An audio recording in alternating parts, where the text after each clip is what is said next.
English మాట్లాడడానికి భయపడుతున్నారా? అయితే మీకోసమే ఈ స్పోకెన్ ఇంగ్లీష్ క్లాసెస్. వెంటనే కాల్ చేసి జాయిన్ అవ్వండి. నమస్తే రమ్మగారు. నమస్తే చెయ్యి. ఏదైనా ఒక మంచి కథ చెప్పండి. పూర్వం అంటే ఒక పల్లెటూరులో ఓ రంగనాథం గారిని ఒక మోతుబరి రైతు ఉండేవాడు. ఆయనకి లేక లేక ఒక సౌందర్యవతి అయిన కుమార్తె ఉందట. లక్ష్మి అమ్మాయి పేరు. ఈయన మంచి బాగా సంపాదించాడు, పిల్ల ఒక్కతే. సరే పిల్లకు 15-16 ఏళ్ళు వచ్చేసరికి చుట్టుపక్కల సంబంధాలు వస్తాయి చూడు. చుట్టుపక్కల ఊళ్ళలో ఉన్న భూస్వాములు, మోతుబర్లు ప్రతి వాళ్ళు మీ పిల్లని మాకివ్వు అని అడగటం మొదలుపెట్టారు. ఇతను వచ్చినప్పుడల్లా ఏమనేవాడంటే, ఏముందండి నాకున్నదేమో ఒక్కతే పిల్ల, మంచి యోగ్యుడైన వరుడికి పిల్లని ఇవ్వాలని నా కోరిక. ఇప్పుడు ఆ కుర్రాడు యోగ్యుడు కాకపోతే ఈ ఆస్తంతా చేతులు పెడితే నా ఎంతలోకి వస్తాయి? 4 ఏళ్లలో అవగొట్టేస్తారు. సొంతంగా సంపాదించుకునే తెలివి, యోగ్యుడైన వాడు, అలాంటి వాడికి పిల్లనివ్వాలని అనుకుంటున్నానని అందరితో చెప్తూ ఉండేవాడు. ఇలా గడవగా ఒకసారి ఒక 3 యువకులు, మేము చాలా యోగ్యులం, మీ పిల్లని చేసుకుని మేము మీ ఆస్తిని పెంచుతాం, మేము చాలా తెలివిగల వాళ్ళం, మంచివాళ్ళం అని అందరితోటి యోగ్యతా పత్రాలు కూడా పుచ్చుకుని, ఈ పిల్లాడు చాలా మంచివాడు, ఈ అబ్బాయి చాలా మంచివాడు అని అలాంటి సర్టిఫికెట్లు తీసుకుని 3 వచ్చారు. వస్తే సరే ఇతను 3 బాగున్నారు. 3 కాస్త చక్కటి వాళ్ళు, చూడడానికి బాగున్నారు, ఆస్తిపాస్తి ఉన్నవాళ్లే, మరి ఎంతో కొంత చదువు ఉంది, చుట్టాల పక్కాల్లో వాళ్ళ వివరాలన్నీ అందరూ సర్టిఫై చేశారు, వీళ్ళ అబ్బాయి మంచివాడని. మరి ఇప్పుడు మంచివాడంటే 3 మంచివాళ్ళలో ఒక మంచివాడిని తీయటం ఎలాగా? కష్టం కదా. అయితే ఈయన ఏమన్నాడు, మీ ఆస్తిపాస్తులు, మీ నాన్నగారులు పరువు మర్యాదల మీద ఆధారపడకుండా నెల తిరిగేసరికి 100 రూపాయలు సంపాదించి పట్టుకురండి. ఈ రోజుల్లో అయితే 10 లక్షలు అలా చెప్పాలేమో, 1,00,000 అయినా అని చెప్పాలేమో, మరి పాతకాలం కదా, ఇప్పుడు 60లో కథ కాబట్టి 100 రూపాయలు అని చెప్పారు. 100 చాలా పెద్ద అమౌంట్ అప్పటికి. మనకి ఇప్పుడు ఏమొస్తాయి 100 రూపాయలతో? అది పరిస్థితి. కొన్ని కేజీ పళ్ళు కూడా రావమ్మా. అది పరిస్థితి. అది మన పరిస్థితి. అది 100 సులువు. చిన్న సంచిలో పెట్టే కూరలు మాత్రమే కొనగలుగుతున్నాం మనం. సరే చెప్పాడు. చెప్తే 3 అబ్బాయిలు బయలుదేరారు. తలా ఒకవైపుకి వెళ్ళారు. మొదటివాడు సారంగపాణి, ఆ అబ్బాయి పేరు. ఈ సారంగపాణి ఏం చేశాడు, వెళ్తున్నాడు ఒక ఊళ్ళల్లో నడిచి వెళ్తాడు, డబ్బు సంపాదించడం ఎలా అని ఆలోచిస్తుంటే అతనికి ఒక చెరువు గట్టు మీద పక్కన ఓ ఇంత కొయ్య బొమ్మ దొరికింది. ఊరికి కూర్చుంటే అక్కడ కనపడింది. ఏమిటా అని బొమ్మను తీసి చూశాడు. అదొక దేవతా విగ్రహం.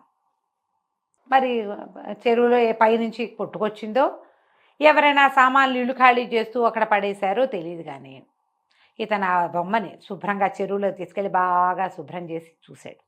కన్ను ముక్కు బాగుండి మరి అటు ఇటుగా కొంచెం నదీ దేవత విగ్రహాల్లాగా కనపడుతోంది. ఈ అబ్బాయి ఏం చేశాడు, ఆ ఊళ్ళోకి నడిచెళ్ళి ఊళ్ళో ఒక రావి చెట్టు దగ్గర ఒక పక్కన ఒక చెరువు కూడా, ఆ చెరువు గట్టు మీద ఆ విగ్రహాన్ని పెట్టి ప్రతిష్టలాగా పెట్టేసి మరి ఆ పక్కనున్న దేవాలయంలోకి వెళ్ళి పసుపు కుంకుమ పట్టుకొచ్చి అమ్మవారి ముఖానికి ఇవి దేవతా విగ్రహాన్ని పసుపు రాసేసి బొట్టు పెట్టి అక్కడ పెట్టాడు. రావి చెట్టు కింద కూర్చున్నాడు. కూర్చుంటే వాళ్ళు వీళ్ళు, బాబు ఎవరినైనా అని ఏదో అడిగితే, నేను మా గురువుగారితో కలిసి దేశాటం చేస్తున్నానండి, గంగామాత విగ్రహం దొరికింది నాకు, ఇదిగోండి ఈ చెరువు గట్టు మీద తెచ్చిపెట్టాను అనగానే ఒకళ్ళు ఇద్దరు చూశారు. అమ్మవారి జీచి కళకళ్ళాడిపోతుంది. చెక్క బొమ్మ. గంగామాత విగ్రహాలు చెక్కల మీద ఉండటం కద్దే కనపడతాయి. ఆ వచ్చిన వాళ్ళు అబ్బో ఎంత బాగుంది అని దండం పెట్టారు. చెరువుకు వచ్చిన వాళ్ళు ఓ బిందెడు నీళ్లు తెచ్చిపోసారు, మళ్ళీ కాస్త పసుపు రాసి బొట్టెట్టారు. మరి ఆటితో పోయేవాళ్ళు టెంకాయ కొట్టారు, ఇటు వచ్చేవాళ్ళు 4 అరటిపళ్ళు తెచ్చిపెట్టారు. వారం తిరిగేసరికి ఈవిడ తీర్థ ప్రజలాగా ఆవిడ దగ్గరికి జనం రావటం మొదలెట్టారు. చెరువు దగ్గరికి వచ్చిన ప్రతి వాళ్ళు ఓ పావలా 10 పైసలు వేయటం మొదలుపెట్టారు. మెల్లిగా అక్కడ హుండీ పెట్టారు. 10 రోజుల్లో ఈయనకి 3 శిష్యులు ఏర్పడ్డారు, ఈ సారంగపాణికి. మరి అతనికే కదా దొరికింది. ఏం పెద్ద మంచి మాటలు అవి చెప్పేవాడు కాదు, దండం పెట్టుకుని కూర్చునేవాడు రావి చెట్టు కింద. వచ్చిన వాళ్ళంతా ఏవో 10 రూపాయి, పావలా 10 పైసలు, 5 పైసలు కానీ అర్ధనా వేయటం మొదలుపెట్టారు. ఒక వారం 10 రోజులు తిరిగేసరికి ఇతను అందులోంచి కొంత డబ్బు తీసి విడిగా పెట్టడం మొదలుపెట్టాడు. గంగామాతకి గుడి కట్టాలి అని ఒక స్లోగన్ మొదలుపెట్టాడు. 3 శిష్యులు దాన్ని బలపరిచారు. 22 డేస్ అయ్యేసరికి పక్కన తీసిపెట్టిన డబ్బులు 100 దాటినాయి. వచ్చేస్తాయి అట్లాగే. అవును, ఎన్ని దేవాలయాలు చూడలా మనం. 26వ రోజుకి అక్కడ హుండీ నిండిద్ది, ఇతని దగ్గర 100 ఉంది. 26వ రోజున ఇతను ఏం చెప్పాడంటే, నేను వెళ్ళొస్తాను నాయన, గురువుగారు స్వప్నాదేశం ఇచ్చారు, నన్ను కాశీ రమ్మన్నారు, అమ్మవారికి గుడి కట్టించే బాధ్యత మీదే. రోజులు ముందుకెళ్ళాక మీలో ఎవరు తపస్సు ఎక్కువ చేస్తే వాళ్ళని గురువుగా భావించి మిగిలిన వాళ్ళిద్దరూ శిష్యరికం చేయండి, ఈ అమ్మకి ఇక్కడే గుడి కట్టండి అని చెప్పి ఆ 100 రూపాయలు పుచ్చుకుని నడిచి వెనక్కి వచ్చేసాడు. 5-6 ఊళ్ళు మారాడు. అతను ఈ ఊరు వాడని ఎవరికీ తెలీదు. పైగా జుట్టు గడ్డము పెరిగిపోయి ఉన్నాయి, ఏదో లేత రంగు బట్టలు వేసుకున్నాడు, కావిగుడ్డల్లాగా ఉన్నాయి. ఇంటికి వెళ్ళాక మంచి ప్యాంటు షర్టు వేసుకుని హెయిర్ కట్ చేసుకుంటే అతను గుర్తు కూడా బట్టలు వెళ్ళిపోయాడు, డబ్బులు పుచ్చుకుని అయిపోయింది. అక్కడి నుంచి ఇందులో రెండో వాడు సుబ్రహ్మణ్యం. ఈ సుబ్రహ్మణ్యము సంపాదించడానికి మార్గాల కోసం తిరుగుతున్నాడు. ఏమీ పని దొరకలా, ఐడియా రాలా.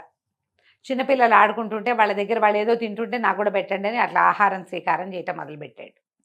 8-10 రోజులు గడిచినాయి. అతని వల్ల కాల. ఇది నా వల్ల కాదు, ఇంటికి వెళ్ళిపోదాం అనుకున్నాడు. 5-6 ఊళ్ళు దాటేశాడు. ఆ ఊరు ఈ ఊరు ఈ ఊరు నడుస్తూ ఓ ఊళ్ళో ఇతను ఇంక వెళ్ళిపోదాం ఇక వెనక్కి, ఇక నేను ముందుకు వెళ్ళను ఈ సంపాదన కోసం అని అనుకుని వెనక్కి తిరిగేసరికల్లా ఏమైంది, కొంత దూరం నడిచి వస్తుంటే చీకటి మాటన ఎవరో మనిషి పరిగెడుతూ ఇతన్ని గుద్దేసేసరికల్లా కింద పడ్డాడు. ఇతను అతన్ని లేవదీసే లోపల వెనక నుంచి పెద్ద పెద్ద కేకలు వినపడ్డాయి. పట్టుకోండి పట్టుకోండి, దొంగ దొంగ, వాడు దొంగ అనేసరికల్లా ఇతను గట్టిగా పట్టాడు. అవతల వాడు 2 గుద్దులు గుద్దేశాడు. ఇతన్ని పట్టుకుంటున్న వాడిని కొట్టేసరికల్లా ఈ సుబ్రహ్మణ్యం కొంచెం గట్టివాడే. అతను ఆ దొంగని పెడరక్కలు విరిచి పట్టేసుకున్నాడు. మోకాలతో మోచేత్తో దొరికిన చోటల్లా పట్టేశాడు. ఆ అవతల కేకలు పెడుతున్న వాళ్ళకి పట్టుకున్నాను రండి రండి రండి అంటే వీడి దగ్గర ఒక కత్తి కూడా ఉంది. ఈ పరిగెత్తుకొస్తున్నది కత్తి దొంగ దగ్గర. సుబ్రహ్మణ్యంకి చిన్న గాయం కూడా అయింది. కానీ అతను వదిలిపెట్టల, సాహసి, పట్టుకున్నాడు. వాళ్ళు పరిగెత్తుకుంటూ వచ్చి ఈ గట్టిగా వెనక నుంచి పట్టుకున్నాడుగా, అతన్ని స్వాధీనం చేసుకున్నారు. బాబు ఎవరండి మీరు, ఏ ఊరు మీది, ఈ ఊరు వాళ్ళే లేరే అని కనుక్కున్నారు. ఏదో పై ఊరు, ఏదో పని కోసం ఈ ఊరు వచ్చానని చెప్పేసరికి రండి జమీందార్ గారి దగ్గరికి వెళ్దాం. వీడు జమీందార్ గారింట్లో కత్తి చూపించి నగా నట్రా కొట్టేశాడు, వాడి బట్టల్లో ఉన్నాయి ఆ నగలన్నీ అని చెప్పి చెక్ చేసి నగలు ఉండడం చూసుకుని ఈ సుబ్రహ్మణ్యాన్ని కూడా మోసుకుపోయారు జమీందార్ గారి దగ్గరికి. ఆ జమీందార్ గారు చాలా సంతోషించి, నాయన భలేవాడిపోయి నువ్వు ఈ 100 ఉంచు అని 100 రూపాయలు చేతిలో పెట్టాడు. సుబ్రహ్మణ్యం అనుకున్నాడు, ఇవాళ నక్కని దొక్కాను, అదృష్టం కలిసి వచ్చింది, అంతేగా, ఇలాగే కలిసి రావాలి మనకెప్పుడో అని ఆ 100 జేబులో పెట్టుకుని వెనక్కి తిరిగి వచ్చేసాడు. ఇక మూడోవాడు, ఇతని పేరు గురునాథం. ఈ గురునాథము ఆ ఊరు ఈ ఊరు తిరుగుతూ వెళ్ళాడు. ఎవరో వ్యవసాయ పనులు చేసుకుంటుంటే వాళ్ళకి సహాయం చేశాడు. వాళ్ళు భోజనం పెట్టారు. పై ఊరు వెళ్ళాడు. అక్కడ ఏదో గడ్డివాము కట్టేస్తుంటే ఆ గడ్డివాము పని కూడా చేశాడు. 16 రోజులు గడిస్తే ఈ 15 రోజుల్లో అతను శుభ్రంగా సుష్టుగా తిన్నాడు ప్రతిరోజు. డబ్బులు 5-6 రూపాయలు కూడా అతని దగ్గర చేరల. తిండి గడుస్తోంది కానీ డబ్బులు రావటం. ఇవి ఎట్లా వస్తాయో అతనికి తెలియలే. 15 రోజులు అయిపోయింది. అయితే ఇతను ఒక ఊరు మారుతుంటే ఒక జట్టు ఒక 6-7 మనుషులు కూర్చొని మాట్లాడుకుంటున్నారు. ఏమిటి అని కనుక్కున్నాడు. ఏంటండి అనేసరికి వాళ్ళు అన్నారు, బాబు మేము వంట జట్టు వాళ్ళము, ఇంకొక 2 మనుషులు రావాల్సింది, వాళ్ళు రాకపోతే మా పనులు ఆగిపోతాయి, వాళ్ళ కోసం చూస్తున్నాం, వాళ్ళేమో హ్యాండ్ ఇచ్చి ఇంకో జట్టుతో పోయారు, మనుషులు లేక చస్తున్నాను ఆయన, పెళ్ళి చాలా పెద్దది, 16 రోజులు అక్కడ పని చేయాలి మేము అనేసరికి ఇతను ఏమిస్తారండి అన్నారు. రోజు కూలీ ఇస్తాం నాయన, భోజనం గడిచిపోతుంది, పెళ్లి భోజనాలు కదా, రోజు కూలీ ఇస్తామంటే నేను పని చేస్తాను, నన్ను తీసుకెళ్ళండి అన్నాడు. తనకి వంట ఏం పెద్దగా రాదు, కానీ పై పని చేయాలి కదా. వంటశాలలో గుండిగలు దించటాలు, కూరలు కలపటాలు, కూరలు తరగటాలు, ఈ వస్తువు ఇక్కడి నుంచి అక్కడికి మోయటం, వడ్డనలు చేయాలా, పైన కర్ర పెత్తనం, వస్తువులకి కాపలా, ఇన్ని పనులు చేస్తే అవుతాయి. ఇతను వాళ్ళ దగ్గర అన్ని రకాల పనులు చేశాడు. ఆ కాలంలో చెరువు నుంచి నీళ్లు తెచ్చుకొని వంటకేసుకోవాలి, లేదా బావి నుంచి తోడాలి. బలశాలు అయితే కానీ ఆ పనులు కుదరవు. సుష్టుగా భోజనం చేయటం, శుభ్రంగా పని చేయటం, ఒళ్ళు దాచుకోకుండా పనిచేసి 100 రూపాయల పైన సంపాదించుకున్నాడు అతను. 16 రోజులు పెళ్ళి కదా, 16వ రోజుకి ఇతని నెల పూర్తయింది. వాళ్ళ దగ్గర 100 రూపాయల పైనే ముట్టినాయి అతనికి.